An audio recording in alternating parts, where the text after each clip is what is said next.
On ne peut le voir, mais il est essentiel. On ne peut le toucher, mais lui nous effleure.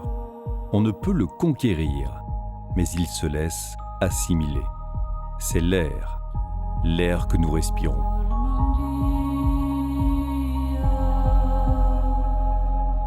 Il nous est indispensable, mais le respectons-nous vraiment ?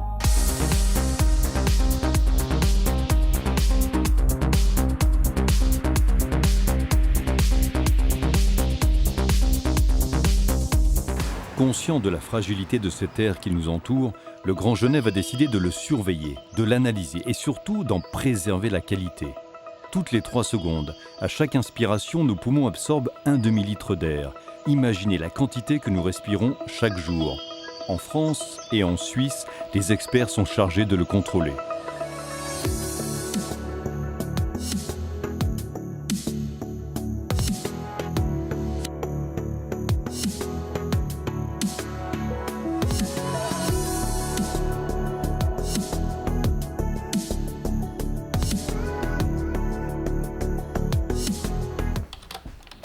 On a commencé à travailler en se disant, on travaille de part et d'autre de la frontière, et on a des appareils de mesure de part et d'autre de la frontière, et est-ce que l'on mesure la même chose ? Et je pense qu'on arrive maintenant dans un moment où il faut les mettre ensemble, il faut les collaborer ensemble, les mettre à niveau tous ensemble, ces mesures, par rapport à ce qui se fait, par rapport à l'expérience des uns et des autres, quitte à ce que ce soit un petit peu nouveau pour certains. Ici, en termes de pollution, les polluants principaux ce sont les oxydes d'azote, c'est l'ozone, les particules fines, le dioxyde de soufre et le monoxyde de carbone.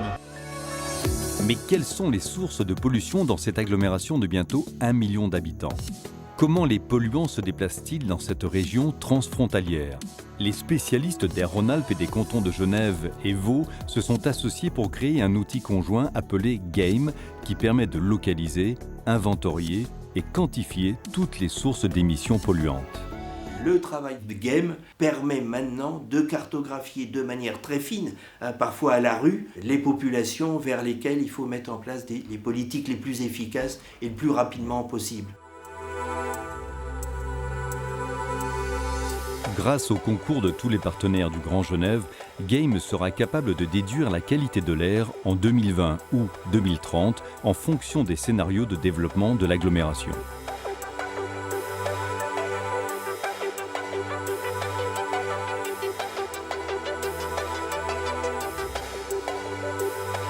À l'horizon 2020, donc on voit que les mailles kilométriques pour lesquelles les émissions augmentent se concentrent essentiellement sur Genève et puis ponctuellement sur les grands axes qui ressortent puisque les émissions d'oxyde d'azote sont principalement issues du trafic routier. Ce travail de quantification des émissions, on l'a réalisé donc à l'horizon 2020 et 2030.